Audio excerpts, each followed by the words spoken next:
સ્વામિનારાયણ સાક્ષાત્ અક્ષર પુરુષોત્તમ સર્વેભ્યઃ પરમં શાંતિં આનંદં સુખમર્પયેત. શ્રી સ્વામિનારાયણ ભગવાનની જય.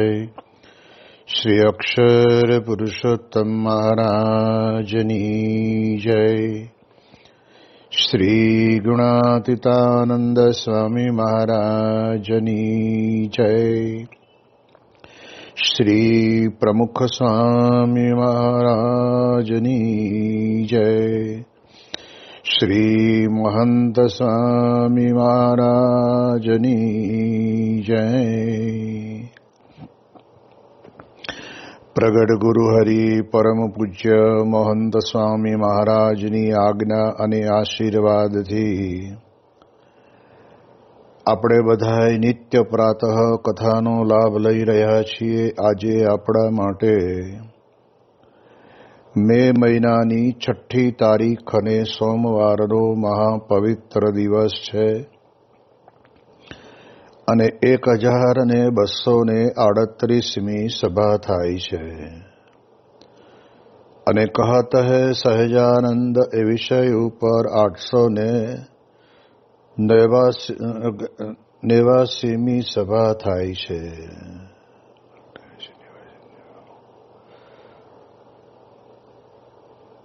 ભગવાન સ્વામિનારાયણ ગઢડા પ્રથમ પ્રકરણના 58ના વચનામૃતની અંદર આપણને વાત કરતા કહે છે. મુક્તાનંદ સ્વામીએ પૂછેલા પ્રશ્નનો અદ્ભુત જવાબ મહારાજ આપે છે. એ ગુણની પ્રવૃત્તિનું કારણ તો દેહ, કુસંગ અને પૂર્વ સંસ્કાર છે. એને ટાળવા માટે થઈને મહારાજ પોતે કહે છે કે દેહને યોગે કરીને જે ગુણ પ્રવર્ત્યા હોય તે તો આત્મા અનાત્માના વિચારે કરીને ટળી જાય છે. આપણે વિચાર એ કરવાનો છે કે જ્યારે આધ્યાત્મિક માર્ગની અંદર આપણને કંઈક રસ્તાની અંદર ગૂંચવણ ઊભી થાય ત્યારે મહારાજે એવી દયા કરી છે કે જેના કારણે કરીને એનો સરળ રસ્તો પણ આપણને બતાવે છે. દેહે કરીને પ્રવર્ત્યા જે ગુણ છે તે દેહને યોગે કરીને પ્રવર્ત્યા જે ગુણ છે તે આત્મા અને અનાત્માના વિચારે કરીને ટળી જાય છે. વિટંબણા તો ઘણી બધી હોય છે પણ એની અંદરથી બહાર નીકળવાનો રસ્તો આપણે જો આપણી રીતે પોતાની રીતે કરવા માટે આપણે પ્રયત્ન કરીશું તો ઘણી વખત આ ભૂલ ભૂલામણીની અંદર આપણે ક્યાં ફસાઈ જઈએ ખબર નહીં પડે. પરંતુ શાસ્ત્રોની અંદર લખેલી વાતને કાં તો ભગવાન પોતે સમજાવે તો સમજાય અને કાં તો ભગવાનના પરમ એકાંતિક સત્પુરુષ એ સમજાવે તો આપણને સમજાય એમ છે. બાકી આપણે આપણી રીતે કરી લઈએ ત્યારે ક્યારેક આપણે અવળે રસ્તે જતા રહેતા હોઈએ છીએ. એટલે મહારાજ પોતે આપણને બહુ અદ્ભુત વાત કરે છે. પછી મહારાજ બીજી વાત કરે છે કે કુસંગે કરીને પ્રવર્ત્યા હોય તે સંતને સંગે કરીને ટળે છે. હવે આપણને મહારાજ અહીંયા આગળ પૂર્વ સંસ્કારની પહેલા કુસંગની વાત કરે છે કે કુસંગે કરીને જે કંઈ આપણને પ્રવર્ત્યું હોય એ સંતના સંગે કરીને ટળે છે. જીવન બદલાઈ ગયું હોય. મનુષ્ય તરીકે આપણે જન્મ લીધો છે પણ મનુષ્ય જેવું તત્વ કહેતા કે મનુષ્ય જેવું આચરણ આપણામાં હોય નહીં. એક કુસંગનો યોગ થાય ત્યારે એના કારણે કરીને કહેવાય છે કે એ બધા જ આપણામાં જીવનની અંદર એમાં આપણે ફસાયેલા રહીએ છીએ. એટલે મહારાજ કહે છે કે કુસંગે કરીને પ્રવર્તા હોય તે સંતના સંગે કરીને ટળે છે.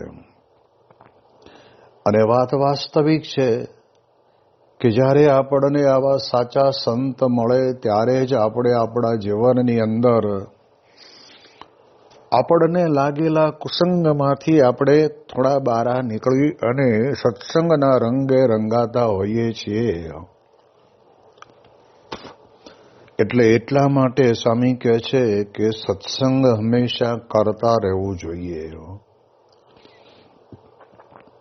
જેમ ઘરની અંદર આપણે ત્યાં આગળ અંધારું હોય તો અજવાળું કરીએ એટલે અંધારું ઓટોમેટિક એ જતું રહે.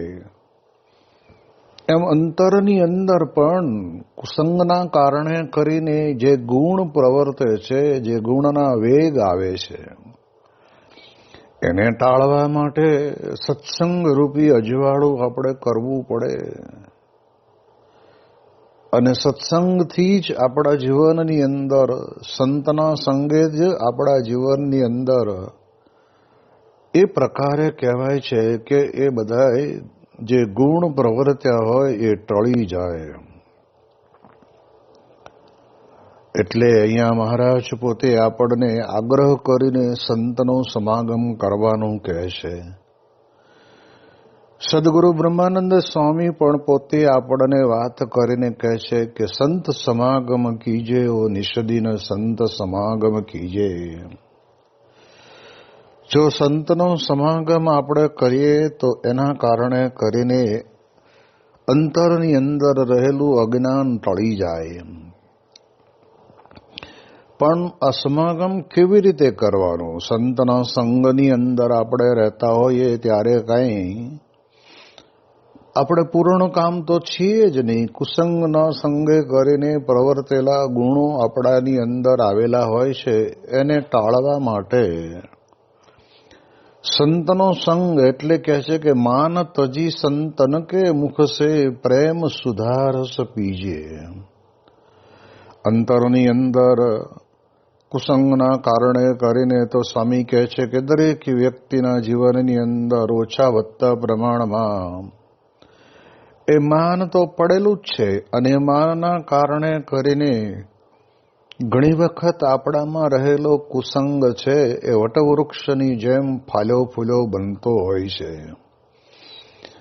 અને એટલા માટે બ્રહ્માનંદ સ્વામી આપણને ખૂબ સરળતાથી સમજાવવાનો પ્રયત્ન કરે છે કે માન તજીને. મુક્તાનંદ સ્વામીએ પણ આપણને કહ્યું છે કે સર્વે માન તજી સામળિયા સંગાતે દ્રઢ પ્રીતિ કીજીએ. આપણને આ મહારાજના સમયના સંતોએ પણ આપણી બધાની આંખ ઉઘાડી દીધી છે. એમના આવા રચનાત્મક કીર્તનો દ્વારા. જો સ્વામી કે સંતના સમાગમની અંદર આપણે રહેતા હોય અને માન હોય તો શું થાય? યોગીજી મહારાજ એ પોતે વાત કરીને કહેતા કે બાપા કે એક વખત નાનો એવો મંગળ નામનો કોઈ છોકરો હતો. એ ગોપાળાનંદ સ્વામીની સાથે રહેતો હતો. એટલે સેવા પરિચર્યા બધું જ કરતો હતો. પરંતુ પછી સ્વામીની સેવા કરવાની હોય એટલે સ્વામી ઘણી વખત એને હુલામણાથી હેત ભર્યા, વાત્સલ્ય ભર્યા ભાવથી બોલાવે, મંગળિયા તું અહીં આવ. અને સ્વાભાવિક છે કે જ્યારે નાનો હોય ત્યારે તો આપણે એને એ પ્રકારે દરેક પોતપોતાના ઘરની અંદર બોલાવતા જ હોય. પણ સ્વામીની સેવા એણે કરી એટલે કંઈક રાજ્ય દરબારી કચેરીની અંદર કોઈ જગ્યાએ એને સારી નોકરી મળેલી અને કંઈક પદવી પણ એને સાહેબ તરીકેની મળી હશે. એટલે એક વખત નીકળ્યો હશે અને એને એમ થયું કે લાવો ને ગોપાળાનંદ સ્વામીને મળતો જાઉં. પણ જ્યાં ગોપાળાનંદ સ્વામી પાસે આવે છે ત્યારે સ્વામી એકદમ ભાવથી જ કહ્યું હતું કે મંગળિયા આવી ગયો. હવે નાનો હતો ત્યારે એને એવી રીતે બોલાવતા હતા, એટલે આ રીતે એને કીધું, પણ એને ખોટું લાગી ગયું કે આટલા બધા મારી જોડે, મારા નીચેના અને મારી ઉપરના સાહેબો બધા છે અને એની વચ્ચે મને આવી રીતે મંગળીઓ કીધો. એટલે એવું લાગી આવ્યું ને, તો આપણે જાણીએ છીએ કે આ એક માન આપણા અંતરની અંદર આવ્યું. આપણને જ્યારે પણ નાના હોય અને મોટા થઈએ એટલે કહેતા કે આપણે કોઈક લોક જગતની આપણને મોટો મળે તો પણ આપણે એમ સમજવું કે આ મારા પોતાના કર્મ વડે કરીને કે મારા ભાગ્યને લીધે મને આ મળ્યું નથી, મને પ્રાપ્ત થયું છે એ ભગવાન અને સંતની કૃપાનું ફળ છે. બાકી તો હું ક્યાં કઈ સાધન કરી શકું એમ છું. એવો જો વિચાર અંતરની અંદર હોય તો પછી મોટા પુરુષ ક્યારેક આપણને આવી રીતે કરે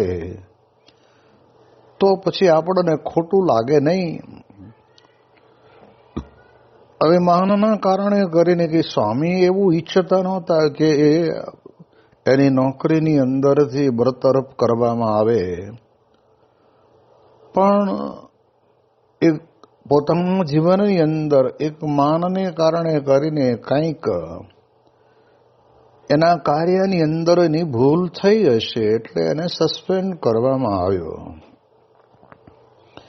અને પછી પાછો જ્યારે ગોપાળાનંદ સ્વામી પાસે આવે છે ત્યારે ગોપાળાનંદ સ્વામીને કોઈએ વાત કરેલી કે સ્વામી એને બહુ દુઃખ લાગી આવ્યું છે, આપે એને મંગળીઓ કીધો એટલે.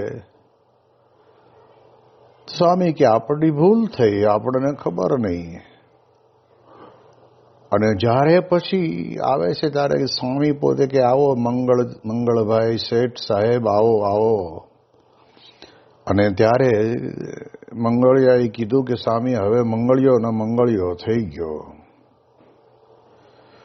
આપણા અંતરની અંદર અમાને કરીને આપણને આવી રીતે મોટા સંતનો પણ ઘણી વખત અંતરની અંદર અવગુણ આવે એવી પ્રવૃત્તિ આપણાથી થઈ જતી હોય છે. પણ મહારાજ અહીંયા કહે છે કે જો તમે સત્સંગ કુસંગે કરીને આપણા જીવનની અંદર જે કંઈ ગુણ પ્રવર્તતા હોય અને ટાળવા હોય તો સ્વામી કે ટકોર કર્યા વગર તો કુંભારને માટલું ઘડવું હોય છે તોય ઘડી શકતો નથી, અને ટકોરા તો મારવા જ પડે. એમ આપણને પણ ભગવાન અને સંત જ્યારે જે જે વચન કહે તેની અંદર એ પરમ સત્ય કરીને માને. સત્સંગ અને સંતનો સંગ એટલે સમજવા જેવી વાત તો આ જ છે કે જ્યારે પણ આપણે સત્સંગની અંદર છીએ અને ભગવાન અને સંત આપણને બે શબ્દ હિતના કહે ત્યારે આપણને ખોટું લાગવું ન જોઈએ. ગુણાતીતાનંદ સ્વામીએ પોતાની વાતની અંદર પણ લખ્યું છે, સ્વામી કે ડાયો હોય એને વઢે ત્યારે રાજી થાય ને મૂર્ખ્યો હોય તેને વખાણે ત્યારે રાજી થાય.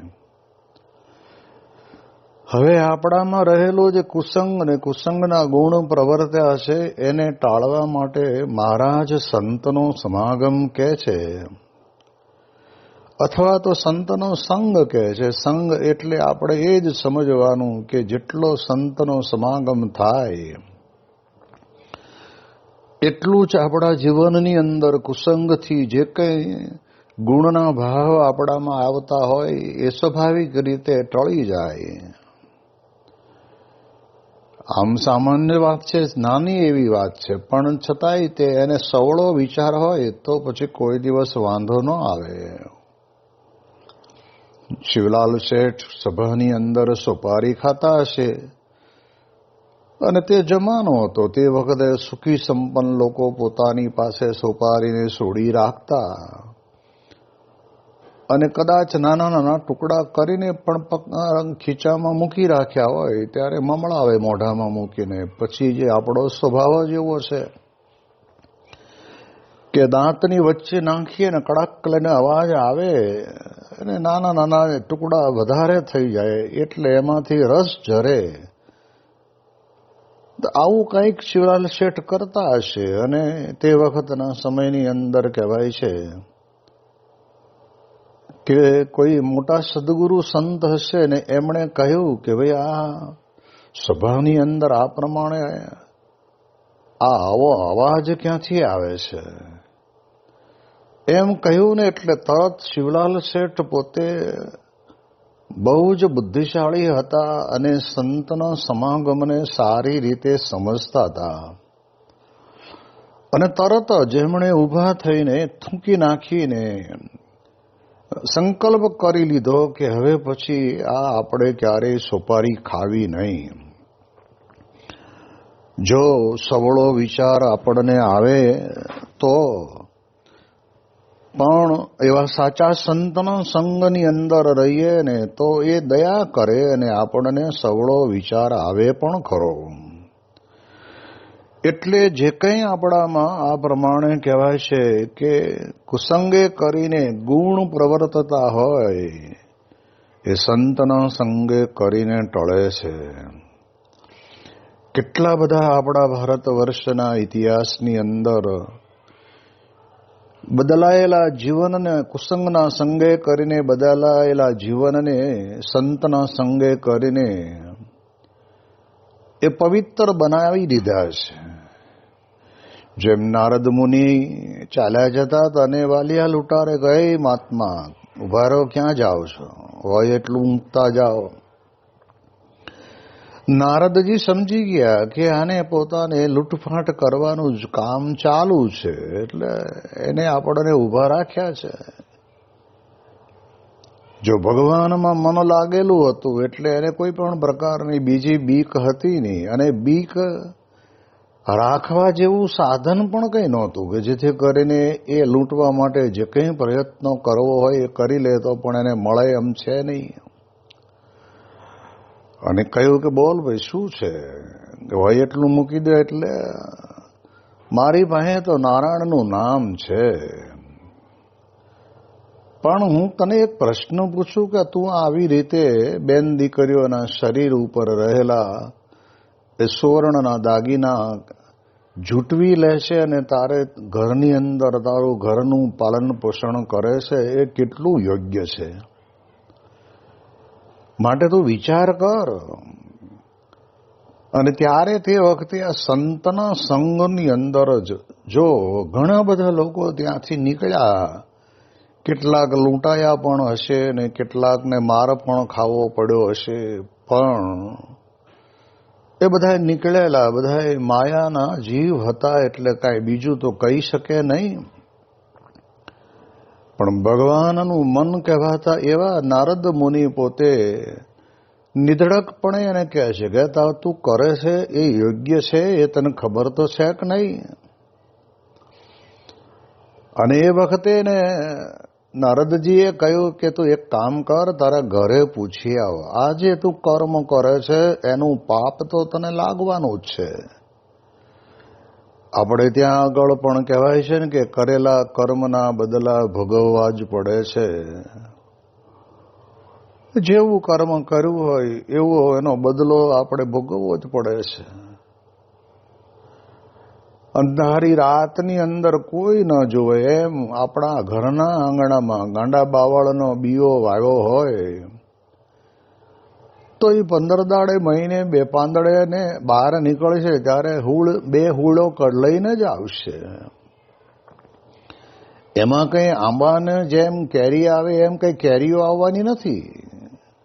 અને એ જ હુળો આપણી જ વાવેલો બાવળ છે એટલે આપણને ક્યારેક વાગવાની છે. એમ જીવનની અંદર પણ જે કર્મ આપણે કર્યું છે એનો બદલો તો આપણે ભોગવવો જ પડશે. ચોરી કરીને જ્યારે આપણે આપણા ઘરને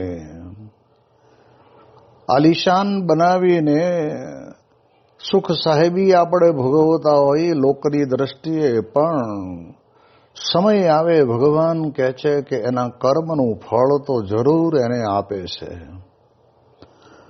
એટલે નારદજી કહે છે કે તું પેલા પૂછ્યા કે આ પાપ કોણ તારા બધા ઘરના ભાગીદાર છે એમાં?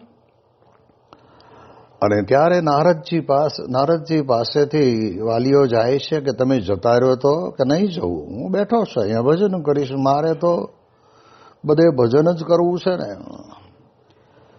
અને એ વખતના સમયની અંદર ઘરે જઈને એના પત્નીને, દીકરાને, દીકરીને કે પછી પુત્ર વધુને જેને પૂછવાનું હતું બધાને પૂછ્યું કે ભાઈ હું આ કરું છું કર્મ, એનું પાપ તો લાગે જ, એ તો જાણતા જ હોય, પણ કુસંગનો સંગ એવો છે ને કે એના કારણે કરીને વિચારો બધા એ કુસંગમય બની જાય છે. અને એટલે બધાને પૂછ્યું તો બધાએ ના પાડી કે ભાઈ અમારે શું લેવા દેવા, એમાં ભાગીદાર નહીં, તમારી જવાબદારી છે, તમારે અમારું પાલન પોષણ કરવું. અને તે વખતે પાછો એ વાલીઓ આવે છે અને નારદજીએ પૂછ્યું શું કીધું, તો કે બધા ના પાડે છે. અને ત્યારે નારદ મુનિ કહે કે હવે વિચાર કર, તારે એકલાને જ ભોગવવાનો વારો આવશે ને, માટે મૂકી દે. જો આ સંતનો સંગ કેવું કામ કરે છે, આપણા ભારત વર્ષનો ઇતિહાસ આજે બોલે છે કે નારદજીના વચને કરીને લૂંટફાટ કરવાનું મૂકી દીધું, અને મૂક્યા પછી નારદ મુનિએ એને સવળો રસ્તો આપ્યો.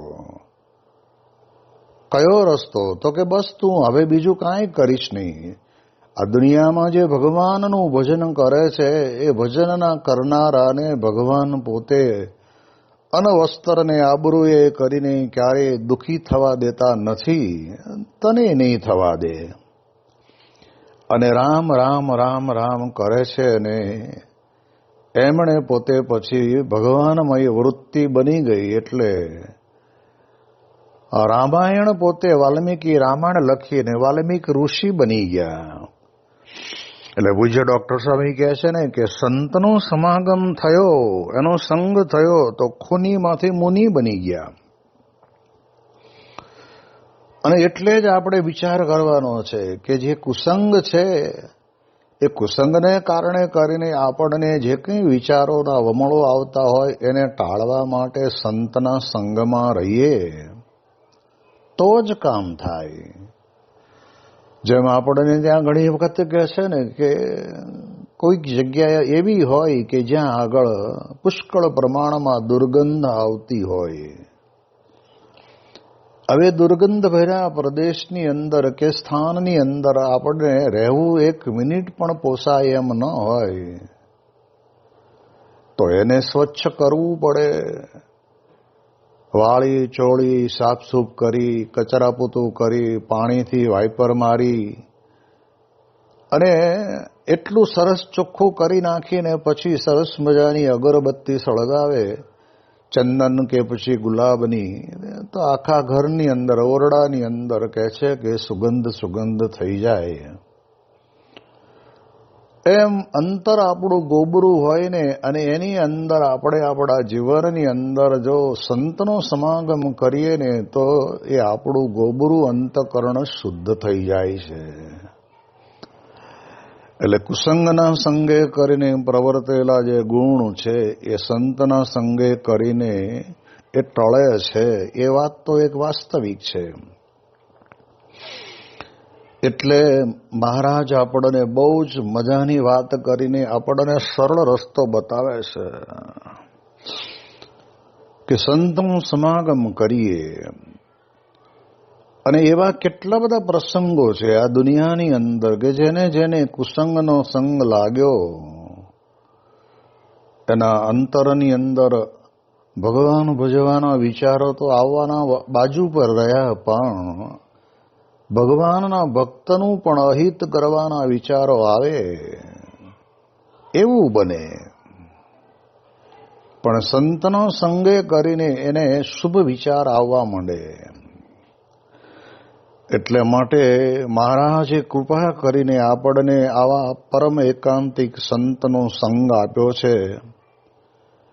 અને મહારાજે કેમ કહ્યું ને કે એવા સંતના મધ્યે અમે પણ વિચાર કરીએ છીએ કે જન્મ લઈએ અને સંતની મધ્યે રહીએ. એટલે સંત છે એ સદાય આપણને સુખકારી છે, સુખદાયી છે. એટલે જ્યારે આપણે ભજન સ્મરણ કરવા બેસીએ ત્યારે કુસંગના યોગને કારણે કરીને ભલે ને કદાચ સત્સંગ થયા પહેલા પણ ઘણી વખત આપણને જ્યારે યાદ આવે ને ત્યારે એના કારણે કરીને એનો વિવેક આપણા અંતરની અંદર આવે ત્યારે આપણે એક જ વિચાર કરવાનો કે ભગવાને બહુ કરુણા કરીને મારો હાથ પકડીને મને આવા પરમ એકાંતિક સત્પુરુષના સંગની અંદર મૂકી દીધો છે, એટલે હું તો ધન્ય બની ગયો છું. એવો એક ભાવ રાખીને સ્વામી કે સત્સંગ કર્યા જ કરે અને એની અંદર મહારાજનું ભજન સ્મરણ કરે તો એને જે કંઈ નાના મોટા કુસંગના ઘાટ યાદ આવે તો એ ટળી જાય, ટળતા વાર ન લાગે. ત્યાર પછી બીજી વાત મહારાજ પોતે કરે છે કે અને જો રજોગુણ અને તમોગુણના વેગ એ બે કરીને પણ ન ટળે. મહારાજ કહે છે કે રજોગુણ અને તમોગુણના જે વેગ એ બે કરીને પણ ન ટળે તે તો કોઈક પૂર્વના ભૂંડા સંસ્કારને યોગે કરીને છે, માટે ટાળવા ઘણા કઠણ છે. ભૂંડા સંસ્કારના યોગે કરીને આપણા જીવનની અંદર આપણને આ પ્રમાણે રજોગુણ તમોગુણના વેગ એ ન ટળતા હોય તો એને ટાળવા બહુ મુશ્કેલ છે.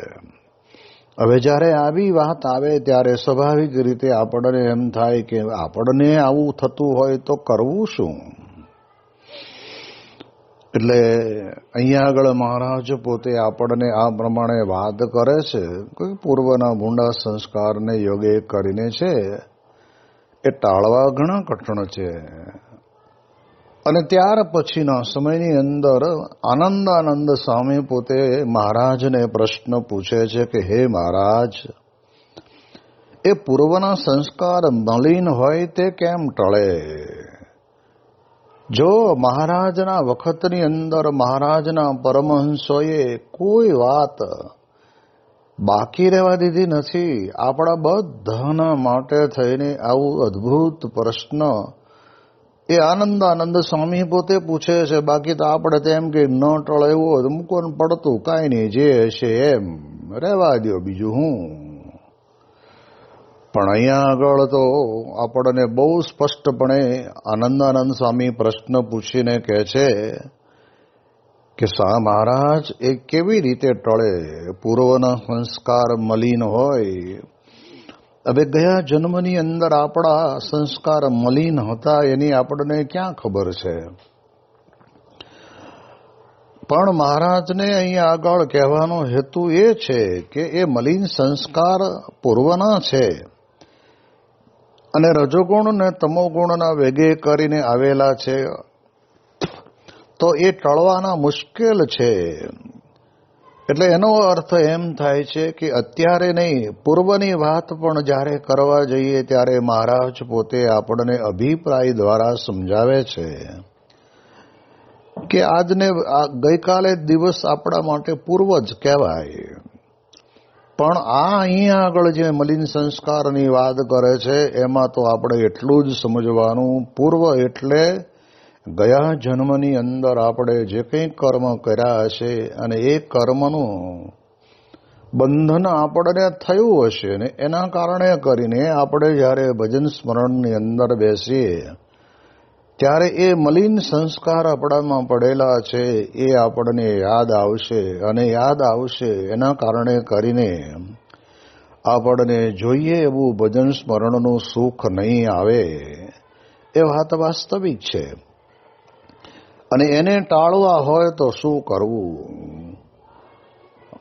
પરમહંસોએ એટલી બધી અદ્ભુત રીતે મહારાજને પ્રશ્ન પૂછીને પૂર્વની જે કંઈ વાતો હોય એને પણ ટાળી નાખીને અંતઃકરણ શુદ્ધ બનીને પછી ભગવાનનું ભજન સ્મરણ કરે ને તો કે એને ભજન સ્મરણનું સુખ આવે, બાકી એના વગર આવવું મુશ્કેલ છે.